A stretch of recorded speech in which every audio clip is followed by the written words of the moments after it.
तो सबसे पहली चीज़ कि हम सब चलते फिरते एक कलश हैं। क्या शिव ने कभी कहा कि जिस दिन मेरी शादी की वर्षगांठ हो उस दिन आपको उपवास करना है? नहीं, बहुत अच्छा प्रश्न आपने किया है कि पूरे घर का शुद्धिकरण करने के लिए मंदिर सज गई, सब कुछ हो गया, आपको एक धूनी का पॉट लेना है, उसमें आपको अजवाइन डालना है। अब लोग पूछेंगे अजवाइन क्यों डालना है? चंद्रमा क्या है? वो हमारे मन का कारक है। आप एक चीज सोचिए कि जब आपकी इच्छा के अनुसार अगर आपको कोई चीज ना मिले तो आप बैलेंस में नहीं रहते। सिर्फ व्रत पे आपने कहा कि हमारे कह लीजिए हिंदू धर्म में, सनातन धर्म में ऐसे कई सारे व्रत है जो निर्जला रखे, जैसे बच्चों के लिए कहते हैं माँ जीतिया का व्रत करती है, या हरतालिका तीज होती है, बिहार में तीज का व्रत होता है, तो वो जो निर्जला किया जाता है 24 घंटे तक में। या मैं बताऊं, मैं बिहार से हूँ, हमारे जो छठ का पर्व होता है वो निर्जला लगभग 36 घंटे का व्रत होता है। तो इस तरीके से तो भी हम कह लीजिए कि हमारे शरीर को कष्ट पहुंच रहा है, हम भगवान से जो भी मांगना चाहते हो उसके लिए खुद को भूखा रहे, तो क्या आप इसे गलत मानती हैं? नहीं, मैं इसको गलत नहीं मानती हूँ, ये हमारी परंपरा है, इसको मैं परंपरा कहूँगी। कि इसको मैं ऐसे कहूँगी कि आपकी माँ ने आपको सिखाया ए फॉर एप्पल, आपका कल बच्चा होगा आप उसको भी सिखाओगे ए फॉर एप्पल, उसका भी बच्चा होगा वो भी उसको सिखाएगा। तो ये हम कहीं ना कहीं पीढ़ी दर पीढ़ी हम परंपरा को निभा रहे हैं। पर आने वाले समय में क्या ऐसी जनरेशन जो आ रही है क्या वो इस चीज़ को फॉलो करेगी? मुझे लगता है अब तो हर चीज़ ट्रेंड बनते जा रही है। हाँ, ट्रेंड बनती जा रही है। और दूसरा मैं एक चीज़ ज़रूर कहूँ, क्योंकि मैं मेडिटेशन कराती हूँ, तो मैं एक ही चीज़ कहूँगी कि हर एक चीज़ का एक दायरा होता है, हर एक चीज़ का समय निश्चित होता है। तो अगर आपका शरीर काम नहीं कर रहा है, आपका शरीर अगर आपको जवाब दे रहा है, तो मेरा एक ही मानना है कि जैसे मैं कहती हूँ कि सूर्य नाड़ी कहाँ है। सबसे पहली चीज़, जैसे आपने छठ की बात की, और मुझे बहुत पसंद है, मैं बहुत ज़्यादा पसंद करती हूँ, मैं अर्घ भी देती हूँ, सारी चीज़ें। तो कम से कम जिन महिलाओं को जो वो पूजा कर रही हैं छठ की, उनको ये पता होना चाहिए कि हम सूर्य देव को अर्घ दे रहे हैं, तो सूर्य देव हमारे शरीर के अंदर कहाँ है ये तो पता होना चाहिए ना। या जैसे इसको ऐसे कह सकते हैं कि हम जिस घर में जन्म ले चुके हैं, हमको अपने घर का एड्रेस तो पता होना चाहिए ना कि हम कहाँ पे हैं। तो कम से कम आप जिस भगवान की पूजा कर रहे हैं, आपको ये तो पता हो कि वो हमारे शरीर में कहाँ बैठे हैं। जिस दिन आप ये जान जाएंगे कि हमारी सूर्य नाड़ी कहाँ है, उस दिन आपको एक चीज़ करना होगा कि अगर आपको लगता है कि मेरा शरीर काम नहीं कर रहा है, मैं किसी भी व्रत के लिए कह रही हूँ, आप ईश्वर को नमन करें, क्योंकि ईश्वर कौन है? वो हमारे माता पिता की तरह है। आपके माता पिता के सामने अगर आप बहुत कष्ट में जाएंगे तो आपके माता पिता को भी तकलीफ होगी, तो वो तो ईश्वर है। तो कष्ट में किया गया कोई भी काम सफल नहीं होता है। आप बिल्कुल आराम से अगर आप कर सकते हैं तो करें, नहीं कर सकते हैं तो उनको प्रणाम करके, फलाहार करके आप व्रत को रख सकते हैं। मेरा अगला सवाल आपसे रहेगा कि हम नवरात्रि के टॉपिक पे वापस आते हैं कि हम देखते हैं नवरात्रि में धूनी जलाई जाती है, उससे पूजा की जाती है, पूरे घर को दिखाया जाता है, तो उसका क्या सिग्निफिकेंस है, क्या महत्व है उसका? धूनी का देखिए बहुत बड़ा महत्व है। जैसा कि आपने अभी पहला क्वेश्चन ये किया था कि वास्तु को वो दोष को दूर करने के लिए क्या करना चाहिए, तो मैंने आपको एक नारियल ट्रीटमेंट जो आपको मैंने बताया वो तो करना ही है। पर नवरात्रि के प्रथम दिवस आपको कलश स्थापना से पहले ये चीज़ करनी, बहुत अच्छा प्रश्न आपने किया है कि पूरे घर का शुद्धिकरण करने के लिए मंदिर सज गई, सब कुछ हो गया, आपको एक धूनी का पॉट लेना है, उसमें आपको अजवाइन डालना है। अब लोग पूछेंगे अजवाइन क्यों डालना है? अजवाइन हमारे घर के लेफ़्ट साइड को क्लियर करता है। कपूर हमारे बॉडी के साथ साथ हमारे घर के लेफ़्ट साइड को क्लियर करता है। तो आपको डालना क्या क्या है उसमें? अजवाइन, कपूर, गूगल, लोहबान, सफ़ेद चंदन, लाल चंदन, ये सारी चीज़ें डाल करके, और अगर आपको लगता है कि आपके घर में बहुत सारी नेगेटिविटी, थोड़ी सी उसमें आप काली मिर्च डाल दीजिए। इतनी चीज़ों को डालने के बाद आपको करना क्या है? आपको 3 बार ये 1, 2 एंड 3 टाइम्स ऐसे करने के बाद लेफ़्ट साइड से उसको रोटेट करना है, फिर राइट साइड से रोटेट करना है। ये एक सर्कल आपको ज़रूर बनाना है, पहले लेफ़्ट साइड से फिर राइट साइड से। ये इतना मंदिर में करने के बाद फिर अपने लेफ़्ट से घूमते हुए घर के एक एक कॉर्नर पर उस धूनी को दिखाना है, और धूनी को दिखाते हुए आपको श्री गणेश जी से प्रार्थना करनी है, स्थान देवता से, कि इस घर में जितनी भी नेगेटिविटी हो, हे प्रभु श्री गणेश जी, वो हमारे घर से दूर हो जाए। और जब आप घर के मेन एंट्रेंस पे आप जाएंगे बाहर की तरफ, तो अपनी बॉडी के लेफ़्ट साइड उस धूनी के पॉट को आपको रख देना है, उसको आपको नेक्स्ट डे घर में ले आना है। ये चीज़ आप अगर करते हैं तो आप देखेंगे, अगर आपने 9 दिन ये चीज़ कर ली तो आपके घर में किसी भी चीज़ की अगर समस्या रही होगी तो आप देखेंगे कि सबसे ज़्यादा तो आपको मानसिक शांति मिलेगी, क्योंकि घर का जब वास्तु बैलेंस में आता है तो सबसे पहले आप मेंटल लेवल पे आपकी मेंटल हेल्थ अच्छी होती है, मानसिक स्तर पे आप बहुत स्वस्थ हो जाते हैं। चलिए, ये सवाल काफी अच्छा लगा मुझे, आपने बहुत अच्छे से इसका जवाब भी दिया। मेरा था कि आप जैसे आप काउंसलिंग भी करती हैं बहुत सारी चीज़ों को, जैसे बच्चों से बात करती होंगी, उनकी मेंटालिटी, साइकोलॉजी। हम आजकल देखते जा रहे हैं, आज की जनरेशन है वो एंजाइटी में या फिर डिप्रेशन के शिकार, या कह लीजिए उनका के मन के अंदर का जो बोझ होता है वो बहुत ज़्यादा बढ़ जाता है।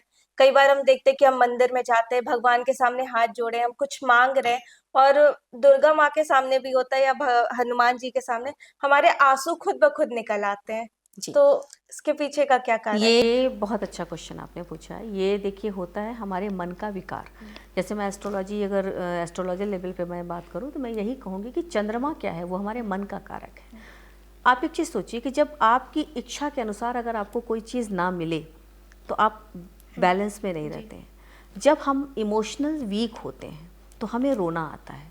जब आप मंदिर जाते हैं तो होता क्या है कि आपके अंदर की चंद्र नाड़ी, मैंने क्यों कहा चंद्र नाड़ी, चंद्रमा, चंद्रमा क्या है, वो हमारे इमोशंस को बैलेंस करता है। चंद्र ग्रह क्या करता है, हमारे इमोशंस को बैलेंस करता है। हमारे शरीर के अंदर जब चंद्र नाड़ी वीक होती है हमारी, तो हम इमोशनली अनबैलेंस हो जाते हैं, तब हमारे अंदर इमोशंस हमारे बैलेंस में नहीं होते। और जिस इंसान का इमोशंस बैलेंस में नहीं होगा, वो मंदिर में जाते ही क्या हुआ, उसकी चंद्र नाड़ी एक्टिवेट हो जाती है और आपके आँख से आपके विकार निकलने शुरू हो जाते हैं, आपके अंदर से इमोशंस आपके निकलने शुरू हो जाते हैं। उस समय आपको क्या करना चाहिए, आपको अपने अटेंशन को तुरंत अपनी बॉडी के लेफ्ट साइड पे रख करके सिर्फ काल भैरव जी को और महाकाली को याद करना है। नोट कर लीजिए, जिसकी चंद्र नाड़ी वीक हो, जिसको इमोशंस बहुत ज़्यादा आता हो, जिसको रोना बहुत ज़्यादा आता हो, वो किसी भी देवी के मंदिर में जब जाए तो बस वो हाथ जोड़ करके देवी को देखते हुए अपने अटेंशन को लेफ़्ट साइड में रखे। श्री महाकाली को याद करना है, महाभैरव को याद करना है, क्योंकि श्री महाकाली और महाभैरव हमारी चंद्र नाड़ी पर बैठे हैं। अगर रोना आ रहा है, अगर आप ये चीज़ करते हैं 2 मिनट, तो आप देखेंगे कि आप तुरंत बैलेंस में आ जाएंगे। और अगर बच्चों के साथ ये चीज़ हो रही है तो ये चीज़ करने के साथ साथ बच्चों के साथ एक चीज़ ज़रूर करिए कि उनके गले में एक चांदी की चेन डाल दीजिए या फिर उनके हाथ में एक चांदी का कड़ा डाल दीजिए। अगर आप ये चीज़ करते हैं तो चंद्रमा जिसका बैलेंस हो जाता है वो इमोशनली बैलेंस हो जाता है। ये चांदी किस तरीके से इसमें रोल प्ले करता है? चंद्रमा जो है, चंद्रमा क्या करता है, वो सिल्वर। आप एक चीज़ देखिए कि जब आप पूनम की रात आप देखेंगे तो चांदनी रात क्या करती है, चांदनी रात सिल्वर को रिप्रेजेंट करती है। तो अगर आप सिल्वर बच्चों को पहनाते, इसीलिए आप देखिए जब बच्चे पैदा होते हैं तो उनको चंद्रमा पहनाया जाता है। क्यों? क्योंकि वो आपकी इमोशंस को बैलेंस रखेगा। चंद्रमा मन का कारक है, वो आपके मन को भटकने नहीं देगा। आज जो बच्चे हैं वो स्ट्रेस में जा रहे हैं, आज बच्चे डिप्रेशन में जा रहे हैं, आज बच्चे गलत काम कर रहे हैं, तो अगर उनको ये चीज़ आपने कर दी तो चंद्रमा क्या करता है, आपके मन को कंट्रोल करता है। बहुत सारे लोग क्या, जैसे अब आपको मैं बताऊँ, ये एक मैं टिप्स दे देती हूँ आपको कि डिप्रेशन में अगर मान लीजिए सपोज़ कोई है या कोई बहुत ज़्यादा स्ट्रेस में है तो उसे क्या करना चाहिए। सबसे पहले उन बच्चों की टेबल पे आपको एक चांदी की ग्लास रखनी है और चांदी के ग्लास में आप पानी भर करके रख दीजिए। रात भर उस चांदी के ग्लास में पानी को भरा रखिए और सेकेंड डे आप बच्चे जैसे ही उठें ब्रश करने के बाद उस चांदी के ग्लास में रखे हुए पानी को आपको उनको पिला देना है। इससे उनका चंद्रमा बिल्कुल मजबूत हो जाएगा, डिप्रेशन से वो दूर हो जाएंगे। ये बच्चे ही नहीं, ये बड़े लोग भी कर सकते हैं कि चांदी के ग्लास में पानी भर के रखिए और उसको पूजा के मंदिर में रख दीजिए और नेक्स्ट डे आपको वही चांदी का पानी आपको पीना है। कितना भी तनाव आपके अंदर होगा वो तनाव दूर हो जाएगा। और उस तनाव के साथ साथ अगर किसी को किडनी की प्रॉब्लम है, किडनी में अगर कोई समस्या हो रही है तो भी वो कर सकता है ये चीज़। इसके साथ साथ अगर बच्चे डिप्रेशन में जा रहे हैं या बहुत ओवरलोड हो रहा है, आप बहुत स्ट्रेस ले रहे हैं, आप इस चीज़ को करके देखिए, 15 दिन करके देखिए, उसके बाद आप मेरे पास काउंसलिंग के लिए भेज दीजिए। क्या हमारे ग्रहों का भी इस पे, क्योंकि कुछ लोग मुझे शनि स्ट्रांग होते हैं या सूर्य जिनका होता है कहते हैं वो काफी स्ट्रांग होते हैं, तो ग्रह किस तरीके से इसमें रोल प्ले करते हैं? देखिए, जैसे अभी आपने पूछा था उस समय कि जो हमारे 7 चक्र होते हैं, तो 7 चक्रों के साथ साथ वो जो 7 चक्र हैं ना, वो हमारे ग्रहों को भी रिप्रेजेंट करते हैं। अगर हम लोग इस पे वार्ता करेंगे तो ये बहुत लंबी वार्ता हो जाएगी कि 7 चक्रों पे 7 ग्रह हैं, 7 सुर हैं, 7 वाद्य यंत्र हैं, 7 कलर हैं, 7 रत्न हैं। अब आप सोचिए, मैं सिर्फ अभी एक बताऊंगी आपको कि जो हमारा अर्थ एलिमेंट है, पृथ्वी तत्व, वो हमारे अंदर कैसे जागृत होता है। हमारी बॉडी का फर्स्ट एनर्जी सेंटर, फर्स्ट चक्र, जिसको हम कहते हैं मूलाधार चक्र, मूलाधार चक्र पे श्री गणेश जी की ऊर्जा काम करती है। मूलाधार चक्र पे स्वास्तिक की ऊर्जा कार्य करती है। मूलाधार चक्र पे सारे गामा पा में सा की ऊर्जा कार्य करती है। मूलाधार चक्र पे शहनाई की ऊर्जा कार्य करती है। मूलाधार चक्र पे राग कल्याण की ऊर्जा कार्य करती है। और मूलाधार चक्र पे मंगल ग्रह काम करता है। मूलाधार चक्र पे आप तत्वों की बात अगर करेंगे तो पृथ्वी तत्व कार्य करता है। और अगर आप रत्नों की बात करेंगे तो मूंगा रत्न। आप सोचिए कि एक चक्र पे कितनी चीज़ें जुड़ी हुई हैं। तो 5 एलिमेंट में अर्थ एलिमेंट के जो शासक देव हैं वो श्री गणेश जी हैं। इसीलिए कहा जाता है कि जो धरती है वो बहुत सशक्त है। नवरात्रि में मैं सभी महिलाओं को मैं एक चीज़ कहना चाहूँगी, धरती की जो सशक्तता है वो अपने अंदर बहुत सारी चीज़ों को समेटने की क्षमता रखती है। ऐसे ही एक स्त्री है, एक स्त्री धुरी की तरह होती है और सशक्तता उसके अंदर इतनी होती है कि वो सारी चीज़ों को समेटने की क्षमता रखती है। लेकिन उस स्त्री के आत्मसम्मान पर अगर कोई ठेस पहुंचाता है तो उसी धरती पर ज्वाला भी फटती है, ज्वालामुखी। तो मैं नवरात्रि में आप सभी को शुभकामनाएं देना चाहती हूँ और यही कहना चाहती हूँ कि हर एक महिला को, हर एक स्त्री को एक धरती की तरह सशक्त होना पड़ेगा, क्योंकि अगर आपके अंदर सशक्तता है तो पिता के स्वरूप में आकाश में बैठा ईश्वर आपको देख रहा है। धन्यवाद आप सभी को। ये बहुत बहुत धन्यवाद मैम आपका। आपने हमारे सवालों का बहुत ही अच्छा उत्तर दिया। मुझे लगता है हमारे जो ऑडियंस है उन्हें ये बहुत पसंद आएगा।